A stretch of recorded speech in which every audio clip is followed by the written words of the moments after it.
Hi everyone. Today I would like to go over one example with you guys. I would like to first find the maximum likelihood estimation of parameter for this problem, and then check the properties of this estimator in terms of bias, Kramer level over bound, consistency, and MSE, right? And then some final remarks about this example as well. Okay, so here's an example. It's a very famous example in the literature. Here's an example. We have x1, x2, xn as a IID random samples, independent identical random samples. They're all distributed normally. They're according to the normal distribution, Gaussian distribution, with unknown mean. So we are trying to estimate the mean and known variance. I could say unknown mean and unknown variance as well, right? The procedure would be the same. When you're estimating mean, you assume variance is constant. When you're estimating variance, you assume mean is constant. So it wouldn't be a really very different problem. Now we want to find the maximum likelihood estimate of the parameter mean, mu. Okay, good. So I outlined the steps that I talked about that in the second video in this series, namely maximum likelihood versus map estimation, right? If you recall, I always first tell you what is the objective or goal behind this, behind the algorithm or method, and then the main thing, the most important thing is that I will tell you the step-by-step method to solve the problem. So here's the step that you can find also in that video as well. I will put a link in the description to that video. Step one, you construct a likelihood function. What is the likelihood function? It's a probability of observing x1, x2, xn given the parameter mu. Step two, you use the information given in the problem to simplify the likelihood expression. What information I'm talking about? I'm talking about the independence, for example. Markov assumption.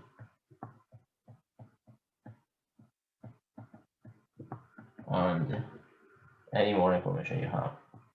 So now step three, you take a logarithm or natural log to actually convert the product to the sum, right? So this step is not mandatory, but it's always almost done because it makes the problem much easier. Step four, differentiate the resulting expression from in part three or step three with respect to the parameter. So here the parameter is mu, right? And set it to 0. Okay, great. So let's start that. So step one, I'm going to follow the step-by-step approach that I have. It's good always to start from this step-by-step approach, and then once you're comfortable, you can actually skip a couple of steps. But first, let's write the likelihood. Likelihood is this. Remember, the parameter is mu.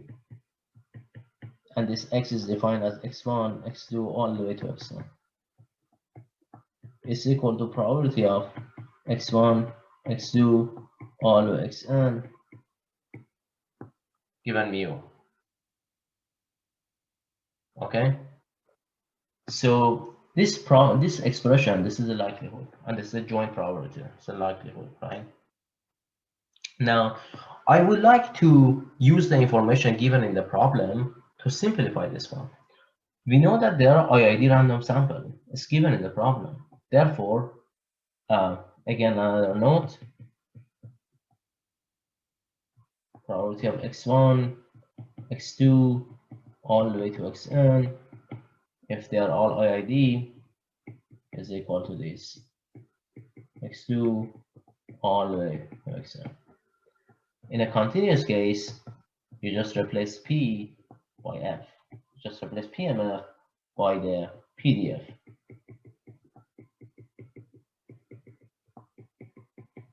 Okay, good. So here the x1, x2, xn are actually normally distributed, so it's continuous. So I have to replace this with F. Right, good. So this is gonna be the product operator xi given mu, right? Sorry, what it means is that f of x1 given mu times f of x2 given mu times all the way given f of xn given mu, right? Good. Now, I can just go ahead and write the equivalent expression and then differentiate with respect to mu. But first thing first, let me remind you what is this. What is f of xi given mu? When xi is normally distributed. What's the PDF of a normal distribution? It is 1 over root 2 pi sigma e to the negative xi minus mu square 2 sigma square. Okay, good. Now let's just go ahead and write the likelihood again as product of 1 over 2 pi sigma e to the xi.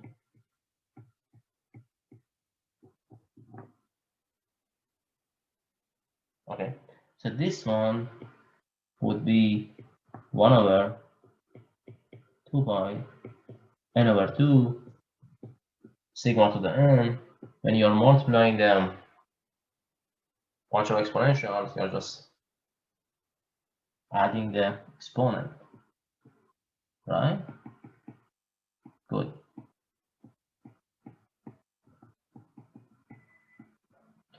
Okay, great. Now I want to tell you something. I want to give you a tip here, actually. You see this one? This there? This is not needed to be carried every time. Eventually, you're gonna take a natural log and then differentiate respect to mu. That's your eventual goal, to differentiate respect to mu. This is constant. So you're gonna call this one C.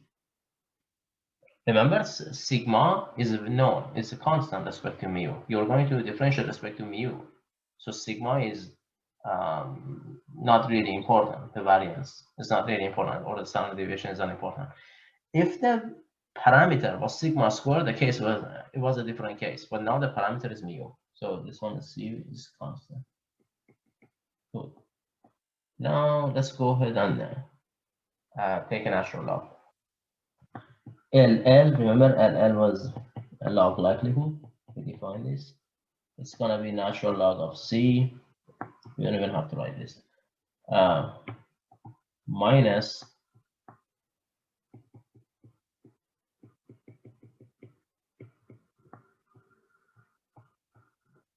okay. All I did is just take a natural log. The E and natural log are inverse of each other. They cancel each other, and then we are left with exponent. Okay.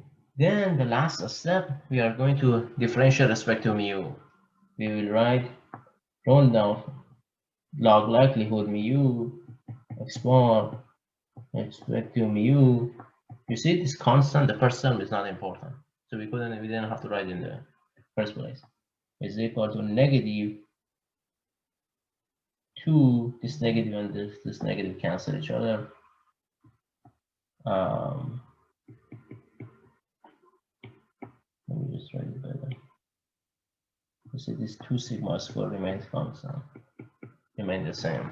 But you don't have to even write that because it's equal to 0. So you can multiply everything by 2 sigma square.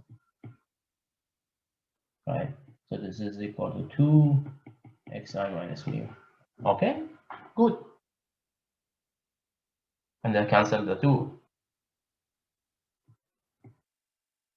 So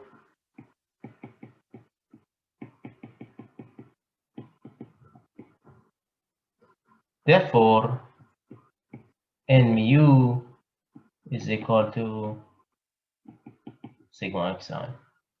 And therefore mu hat is equal to 1 over n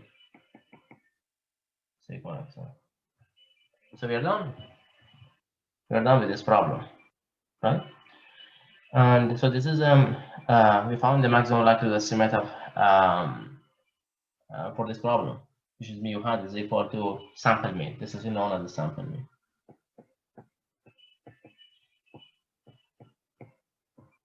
Okay. Now we need to check the properties of this estimator. So our estimator is a sample mean. The mu hat is our estimator. The first property I would like to check is bias. What was bias? Bias B of mu hat is defined as expected value of mu hat minus mu. This is defined as 1 over n expected value of mu I minus mu. It might be very informative to actually carry this operation. See, expected value is a linear operator, so you can actually swap its place with the summation sign. So you can have 1 over n, then you would have 1 to n expected value of this is x1, okay, minus mu. So expected value of xi is what? They are normally distributed each one. So this is equal to mu. So I1 to n is equal to n mu divided by n is equal to mu. So we'll have mu minus mu is equal to 0, right? So each one is mu, each of these is mu. We have n of them. Become n mu divided by n is mu. So you have 0. So the bias is 0. So this sample mean is unbiased estimator. Okay, good. So that's the first interesting point to make. The second one, I would like to check the CRLB, Kramer-Rao lower bound. What was the equation for Kramer-Rao lower bound? Remember, guys, CRLB of mu hat is equal to 1 over negative expected value of log likelihood.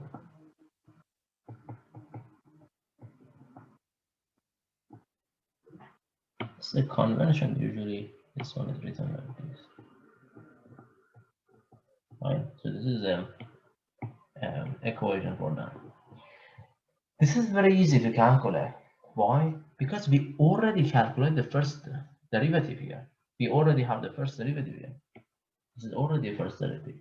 We need to take a derivative one more time from this. Okay? So I would like to write this better here. So it's of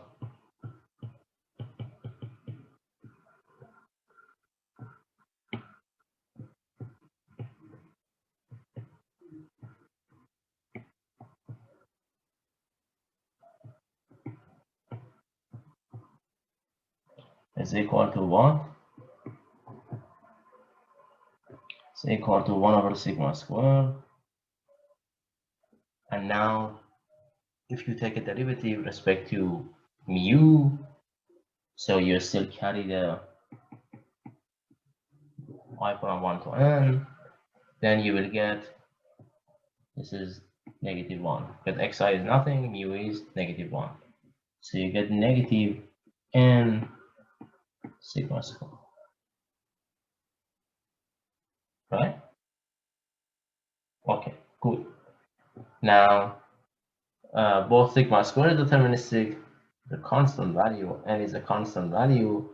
So CRLB of mu hat is equal to 1 over negative n over sigma squared. Right? We had one negative in this expression, and then one negative also is coming from the negative n over sigma squared. So the result is sigma squared over n. So this is the lower bound for the variance of this estimator, right? The variance of estimator can get as low as this. It cannot get lower than that. Okay, good. Let's calculate the variance of this. Let's see whether we have NVUE as well or not, minimum variance unbiased estimator or not. Let's do this. We want to calculate the variance of mu hat. is a variance of 1 over n sigma xi. Okay, remember, note, if x is distributed with mu and sigma square, then ax plus b, this is distributed with mean a mu plus b and variance of a square variance of x, right? The constant has no effect. When you're adding with a constant has no effect on variance. But when you multiply by a constant, you're actually squaring that constant and then multiply it by the variance. Okay, so remember this note. So this, according to this note, this variance is equal to what? 1 over n squared, right? We need another interesting thing as well. If x1 is distributed as this, and x2 is distributed as this, right? And x1 and x2 are independent. Then x1 plus x2 is distributed as mu1 plus mu2. Let's put it mu1. Let's put mu2. Right?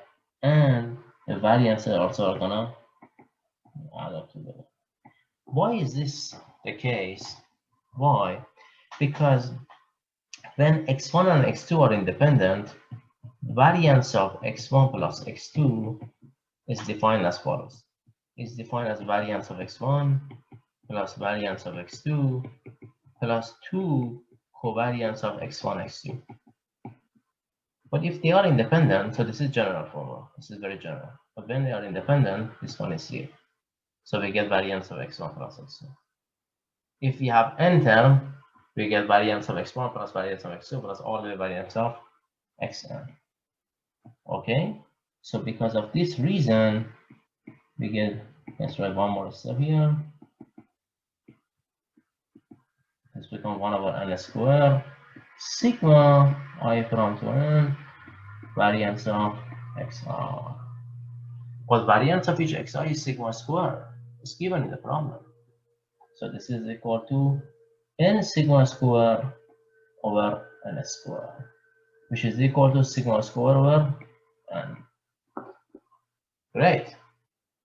So variance of mu hat is equal to CRLB mu hat. Therefore, since mu hat is unbiased and achieves the CRLB, it will be MVUE estimated. Okay.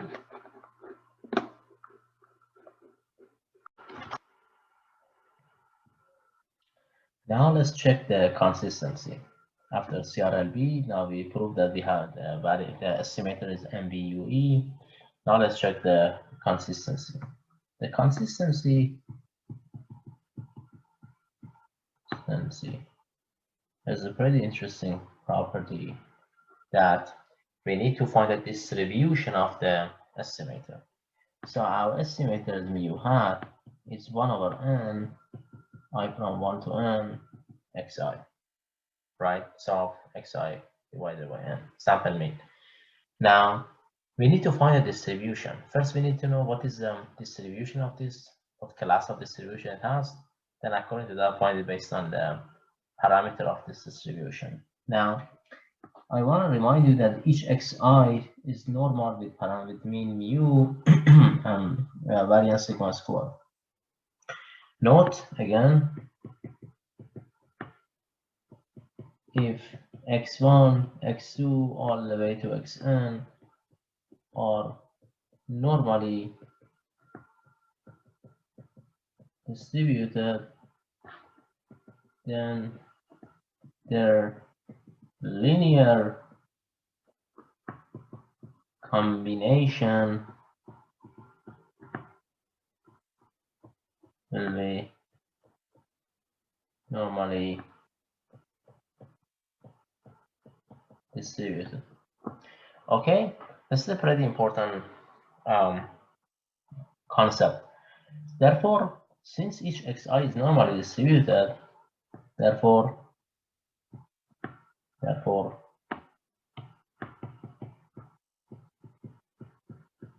since each xi is normally distributed, then mu hat is normally distributed. Okay, now we know that the distribution of mu hat is Gaussian, but therefore we have to find the mean and variance. Okay, good. So what is the expected value of mu hat?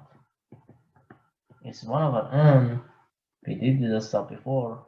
Is expected value of 1 over n, expected value of xi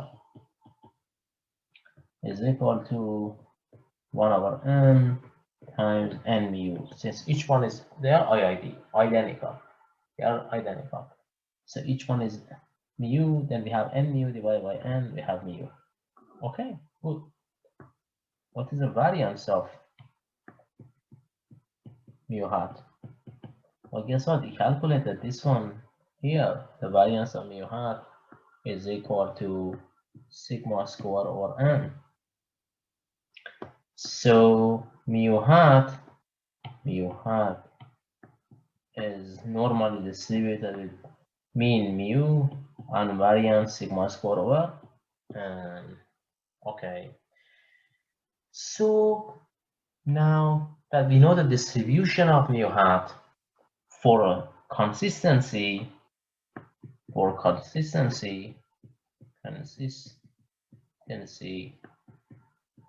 let n go to infinity, means the size of the sample size should increase, right? We increase it to the really high value. In that case, mu hat will be distributed mean mu, and the variance will be 0, right? This is because sigma squared over n, as n goes to infinity, becomes 0. So what is this scenario here? The scenario is this, that perhaps we don't need this axis. We have a mu here, right? So it has first this type of variance for certain n equal to n1. Then for n equal to n2, it's like this, right?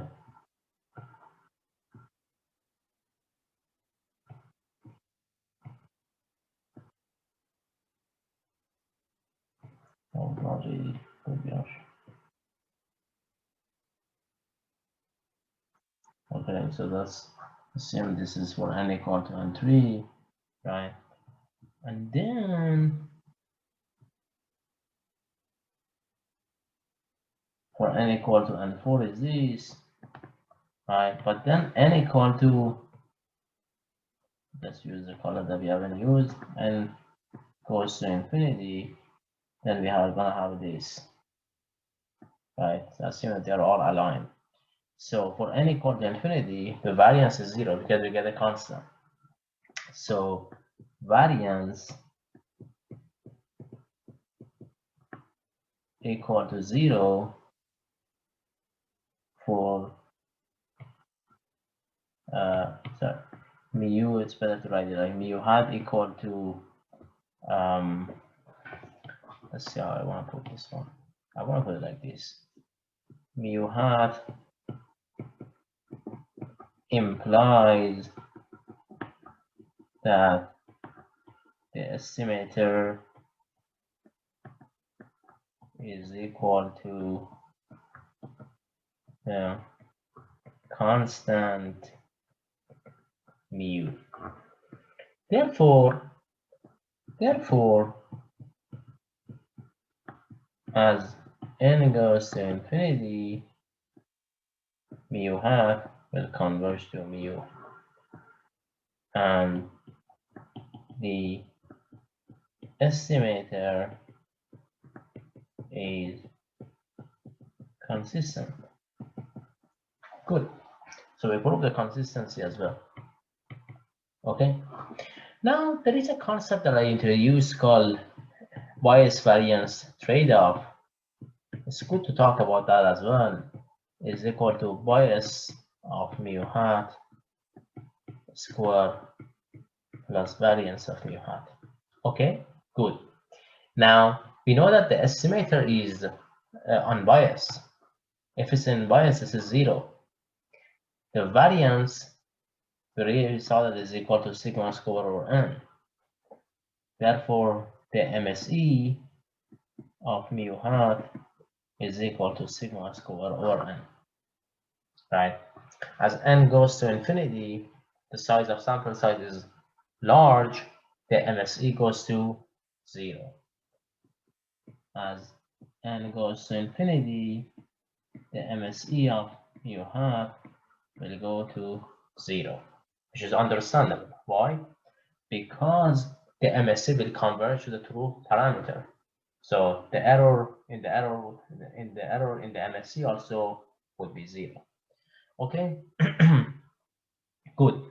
So now we check this estimator for bias, Kramer-Rao lower bound, which in sense is for MVUE, consistency, and also we discuss about MSE, mean square error. So that's it for this video. This will conclude the channel. Like and share the video. I also wrote the article. As always, I mentioned this. I have written an article. It's available online. I solved this example in that article as well. I have more explanation. The article is called Essential of Parameter Estimation Techniques. I will put a link in the description to that article. Thank you so much. See you guys all in the next video.